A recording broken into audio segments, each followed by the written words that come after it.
হুসাইনের মায়ের চিনি না। আরে আমি আবু যর যখন কবরে যাব, আমারও তো এমন জোরে চাপ দিবে আমার মাটিতে, আমার পাঁজরের হাড্ডিটা ভেঙে শূন্য বিশূন্য হয়ে যাবে।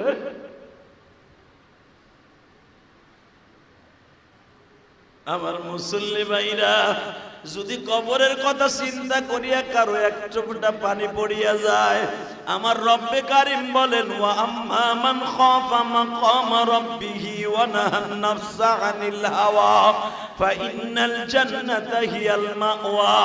যারা কবরের ভয়, আল্লাহর ভয়ে পাপের কাজ ছাড়িয়া দিবে, আল্লাহ তারে জান্নাত দেখাইয়া লয়ে যাবে। আবু যর গিফারি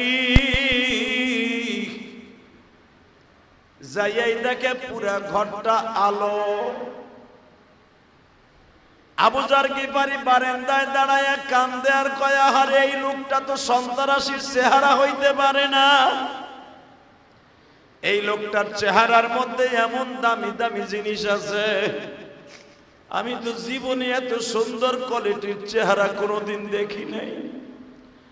আমার গোত্রের মানুষগুলা বলল সন্ত্রাসী, মুহাম্মাদের চাচারাও বলল সন্ত্রাসী, মুহাম্মাদের চাচতো চাচারা, ফুফাতো ভাই, মামাতো ভাই, মুহাম্মাদের বাড়ির আশেপাশে সবাই বলল খারাপ লোক। হালাকে পৃথিবীতে খারাপ লোকের চেহারা এইরকম হতে পারে না। আবু যর গিফারি রাদিয়াল্লাহু তাআলা আনহু বাবা আস্তে আস্তে করে নবীর সামনে বসলেন। কোনো কথা বল না বলিয়াই বলে ফেললেন, আগে আমারে কালেমা পড়ায় দেন। নবী আমার বলে, আমি তোমার চিনি না জানি না, তোমারে কালেমা পড়াবো কারণ কি, তোমারে কে দাওয়াত দিছে? সঙ্গে সঙ্গে আবু যর বলে, ও বিশ্ব নবী, আমি একটা গোত্রের নেতা, আমি মানুষ চিনতে ভুল করি না। আমার ফ্যামিলিতে অন্তত 1200 মানুষের লিডার আমি মানুষ চড়াইয়া খাই। দুনিয়ার সব মানুষ যদি আপনারে খারাপ কয়, এটা খারাপ মানুষের চরিত্র হতে পারে না। যেই মানুষটা ঘরে বসলে ঘর আলো হয়ে যায়, যেই মানুষটা কথা কইলে গালের মধ্যে থেকে মেশকাম্বারের ঘেরান কয়, যেই মানুষটা কথা বললে গালের মধ্যে থেকে আলো বের হয়ে যায়, যেই মানুষটা হাঁটলে যদি তার ওই রাস্তা দিয়ে আলো প্রয়োজন হয় না, আমার আর দেরি নাই, আমার কালেমা পড়ান পরে বাকি কথা কই। বাজানরে বিশ্ব নবী কালেমা পড়াই দেওয়ার পরে আবু যর গিফারি বললেন, ইয়া রাসূলুল্লাহ, আমি আমার ছেলে মেয়ে আমার গোত্রের লোকগুলা নিয়ে আসতেছি। নবী আমার বলে, আবু যর রে, আপাতত তোমার মক্কায় তাদের আনতে হবে না। আমি বিশ্ব নবী হয়তো কয়েক মাস পরে আমার হিজরাতের অর্ডার হয়ে যাইতে পারে।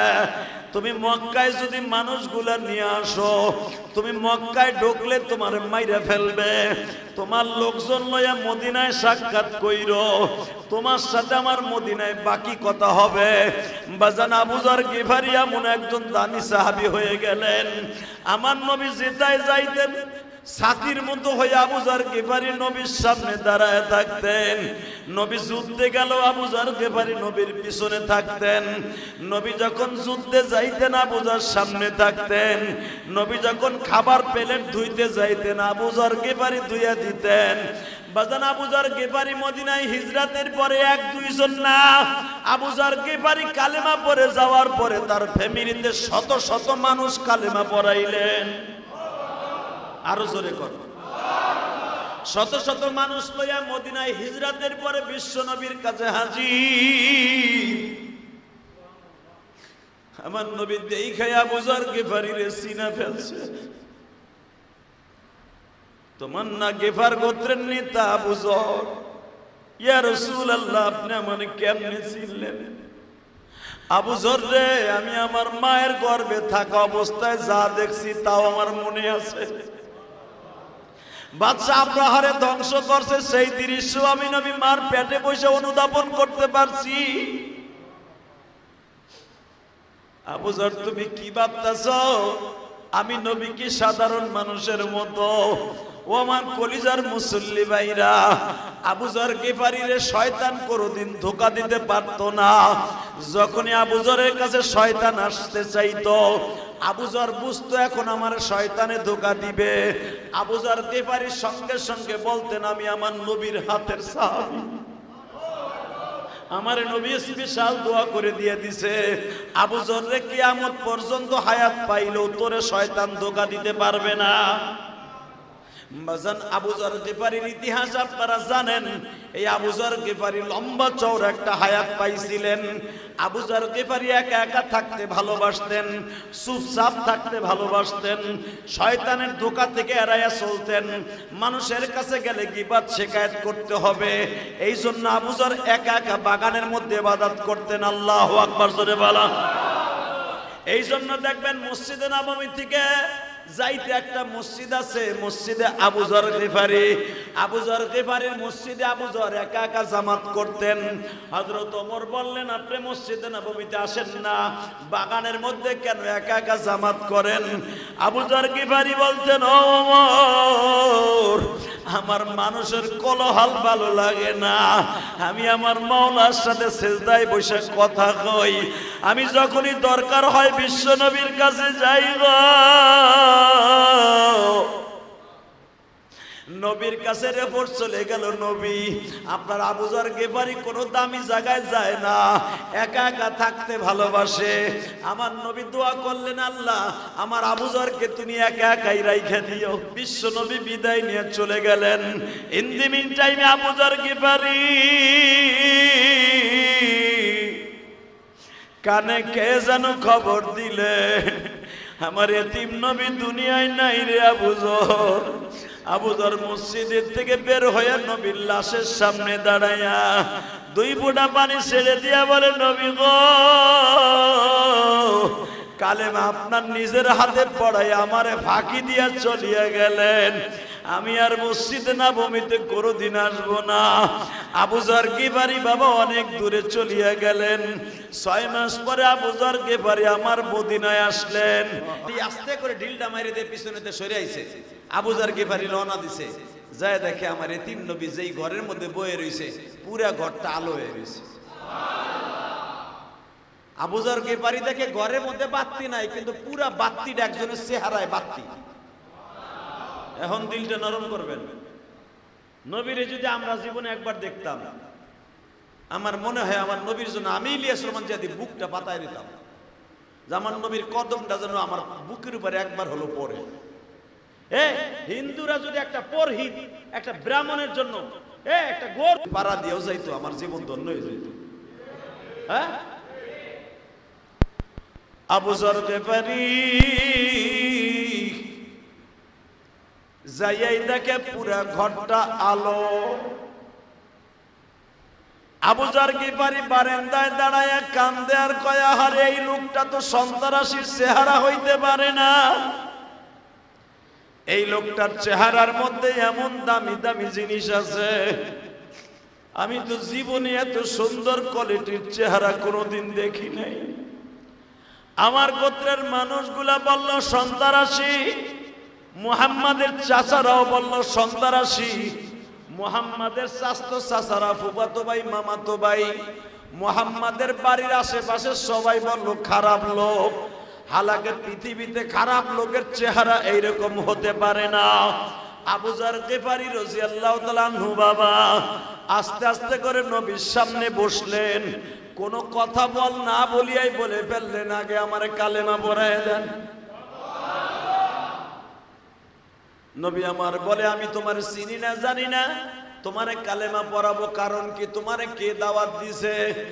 সঙ্গে সঙ্গে আবু যর বলে, ও বিশ্ব নবী, আমি একটা গোত্রের নেতা, আমি মানুষ চিনতে ভুল করি না, আমার ফ্যামিলিতে অন্তত 1200 মানুষের লিডার, আমি মানুষ চড়াইয়া খাই। দুনিয়ার সব মানুষ যদি আপনারে খারাপ কয়, এটা খারাপ মানুষের চরিত্র হতে পারে না। যেই মানুষটা ঘরে বসলে ঘর আলো হয়ে যায়, যেই মানুষটা কথা কইলে গালের মধ্যে থেকে মেশকাম্বারের ঘেরান কয়, যেই মানুষটা কথা বললে গালের মধ্যে থেকে আলো বের হয়ে যায়, যেই মানুষটা হাঁটলে যদি তার ওই রাস্তা দিয়ে আলো প্রয়োজন হয় না, আমার আর দেরি নাই, আমার কালেমা পড়ার পরে বাকি কথা কই। বাজান রে বিশ্ব নবী কালেমা পড়াই দেওয়ার পরে আবু যর গিফারি বললেন, ইয়া রাসূলুল্লাহ, আমি আমার ছেলে মেয়ে আমার গোত্রের লোকগুলা নিয়ে আসতেছি। নবী আমার বলে, আবু যর রে, আপাতত তোমার মক্কায় তাদের আনতে হবে না, আমি বিশ্ব নবী হয়তো কয়েক মাস পরে আমার হিজরাতের অর্ডার হয়ে যাইতে পারে। তুমি মক্কায় যদি মানুষগুলা নিয়ে আসো, তুমি মক্কায় ঢুকলে তোমার মাইরা ফেলবে, তোমার লোকজন লইয়া মদিনায় সাক্ষাৎ কইরো, তোমার সাথে আমার মদিনায় বাকি কথা হবে। বাজান আবু যর গিফারি এমন একজন দানি সাহাবী হয়ে গেলেন, আমার নবী যেটায় যাইতেন সাথীর মতো হয়ে আবু যর গিফারি নবীর সামনে দাঁড়ায় থাকতেন। নবী যুদ্ধে গেল, আবু যর গিফারি নবীর পিছনে থাকতেন। নবী যখন যুদ্ধে যাইতেন আবু যর সামনে থাকতেন। নবী যখন খাবার প্লেট ধুইতে যাইতেন আবু যর গিফারি ধুইয়া দিতেন। বাজান আবু যর গিফারি মদিনায় হিজরাতের পরে এক দুইজন না, আবু যর গিফারি কালেমা পড়ে যাওয়ার পরে তার ফ্যামিলিতে শত শত মানুষ কালেমা পড়াইলেন। আরো জোরে কর। শত শত মানুষ লইয়া মদিনায় হিজরাতের পরে বিশ্ব নবীর কাছে হাজির। আমার নবী দেখে আবু যর গিফারি রে চিনা ফেলছে। তোমার না গিফার গোত্রের নেতা আবু যর। ইয়া রাসূলুল্লাহ, আপনি আমাকে কেমনে চিনলেন? আবু যর রে, আমি আমার মায়ের গর্ভে থাকা অবস্থায় যা দেখছি তাও আমার মনে আছে।